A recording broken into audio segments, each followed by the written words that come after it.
Hello, are you getting my voice? Yes, sir. Okay, it was disconnected again. Let us go ahead. So, what he wants to explain over there is nothing but he tries to impose on your mind that this method, which he labeled by the name of Alios, is not at all a method which will going to cure the patient. It is totally incurable method, and all those measures which they used to use over there, they are always harmful for the human life. And to conclude that footnote, what he says, for purposes of our cure, the morbidly depressed vital energy possesses so little ability worthy of imitation, since all changes and the symptoms produced by it in the organism are the disease itself. What intelligent physician would want to imitate it with the intention to heal if he did not thereby sacrifice his patient? So, such a concept of just imitating certain things is absolutely wrong without considering why it happens. Does it makes patient better or does it harm the patient? You never understands what he wants to explain. And without that, you if you do go on doing imitation and governing the nature, you're going to sacrifice your patient. And that's why he criticized a lot to the allopathic system of medicine on the basis of this footnote. So he clearly explains that this method is not of any use for the purpose of healing the viewer. So three methods which he has mentioned, that first is antipathy, second is allopathy, and third is homeopathy. Now in the next aphorism, what he wants to explain, just go ahead with that. Then you will find another thing. Aphorism 23. All pure experience, however, and all the accurate research convince us that persistent symptoms of the disease are far from being removed and annihilated by the opposite symptoms of the medicine, as in antipathic and enantiopathic or palliative method, that on the contrary, after transient apparent elevation, they break forth again only with increased intensity and become manifestly aggravated. So now he explains, if you use the antipathic measure, what it will going to cause. So pure experience suggests only one thing, that these antipathic measures are of no use. They used to palliate, that is, they used to produce a transient effect over there for time being, and when that transient effect disappears, the original complaints reappear. So this is what we have learned regarding it. So, and pure experience suggests that antipathic measure never cures the patient. They only palliate, and palliation is always followed by an aggravation. So this is one part which he tried to explain over there, that pure experience suggests antipathy never cures, pure experience suggests allopathy never cures, and what remains is the only third pathy, and that he has explained in the aphorism number 24. We'll read that aphorism 24. There remains, therefore, no other mode of employing medicines in diseases that promises to service the besides the homeopathic, by means of which we seek for the totality of the symptoms of the case of a disease. A medicine which, among all medicines whose pathogenetic effects are known from having been tested in healthy individuals, has the power and the tendency to produce an artificial morbid state most similar to that of the case of the disease in question. And what he says over there, the third mode of treatment which remains now after understanding the allopathy and after understanding the antipathy, what remains is the homeopathy, and which deals with the totality of the symptoms. It never deals with single symptom as the antipathy does. It takes into consideration whole totality. Here the law of similars is there. There are typical cardinal principles on the basis of which it is based. So law of similars, law of minimum dose, law of simplex, then the doctrine of vital cause, doctrine of drug proving, doctrine of drug dynamization, and doctrine of chronic diseases. All the cardinal principles are there, and you used to take into consideration totality, and according to totality you used to find the right remedy. So you are applying remedy on specific principle. You used to give the medicine which is already proved on healthy human beings. That's why you know all the pure effects of that medicine.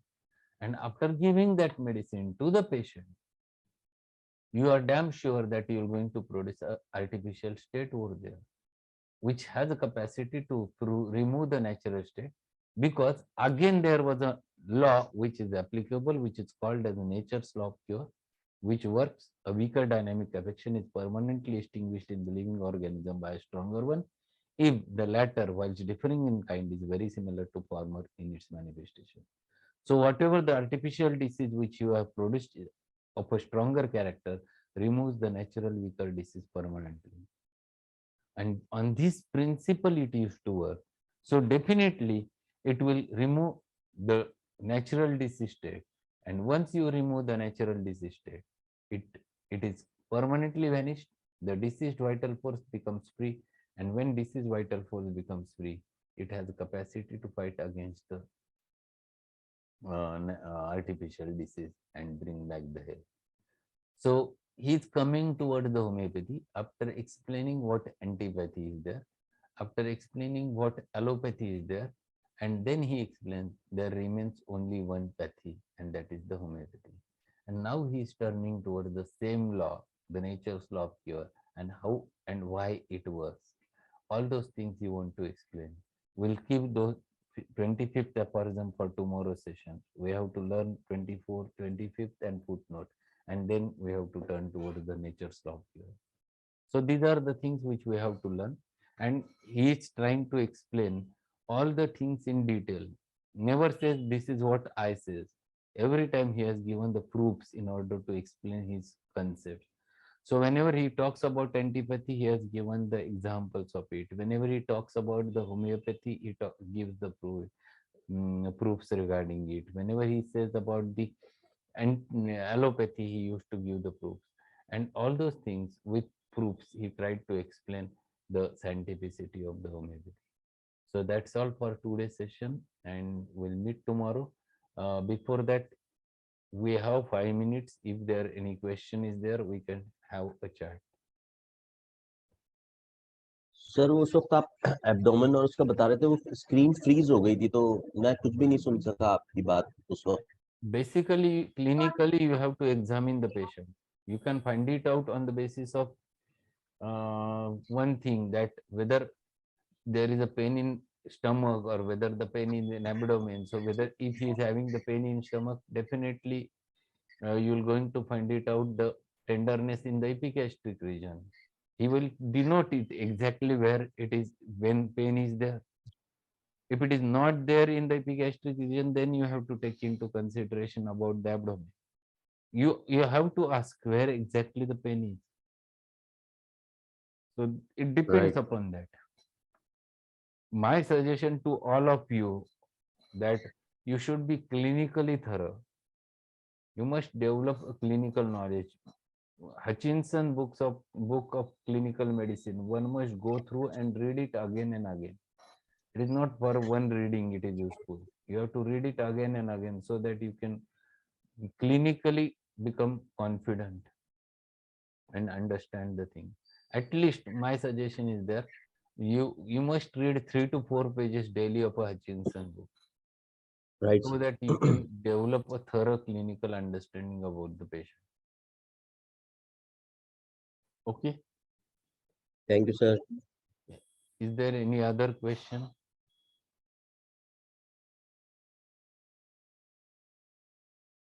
No. Sir ये जो sir Hmm. Sir ये जो अभी हमने aphorism पढ़ा जिसके अंदर allopathy के हवाले से बात हुई, तो अब जैसे हमारे यहाँ तो सर टोटलिटी ली जाती है और फिर हमारी तो जो मेडिसिन है उसके अंदर भी वो टोटलिटी होती है, लेकिन एलोपैथ तो ना, तो अगर वो ले भी अगर टोटलिटी, तो उनकी मेडिसिन में तो सर वो सारी चीजें नहीं होती ना कि वो उसको उस तरह से मतलब इंस्टीट्यूट कर सकें. नहीं है ना, वो क्लिनिकली प्रूव ही नहीं है ह्यूमन बीइंग पे, तो हाउ कैन इट जी be? Sir. They can Right. have it only when they prove it on human being, but it is not possible, because then they are always, there is always a fear in their mind what it will going to cause if we prove it on human being, because it is given in large doses. Right sir, clear sir, clear, got it Okay. Sir. एक छोटी सी चीज sir, वो आ, अगर जैसे वो बच्चे, वो patients आते हैं मेरे पास, तो वो बच्चे मिट्टी खाते हैं, चौक खाते हैं, इस तरह की, तो ये सर किस चीज की कमी को शो कर रहा होता है, ये बच्चे जो इस तरह की आदत में होते हैं? चीज की कमी है, ये एक थॉट है. It might be right. because of anemia, it might be because of less calcium. These are different thoughts. Hmm. Basically, you have that symptom and you have that rubric in your repertory. You have to open generalities, food, hmm. inedibles or indigestibles, desires for, and you find it out the direct clear remedies over there. There are many remedies. In fact, lachesis is also there in that. So you have to utilize your weapon. Don't think why it is there. Instead of that, take it as a symptom and utilize. Right sir, thank you sir. Okay. So thank you sir. we'll have a break and we'll meet tomorrow again. Thank you. Thank you being there, everyone. So Thank you, sir. okay, we'll meet again too. Thank you.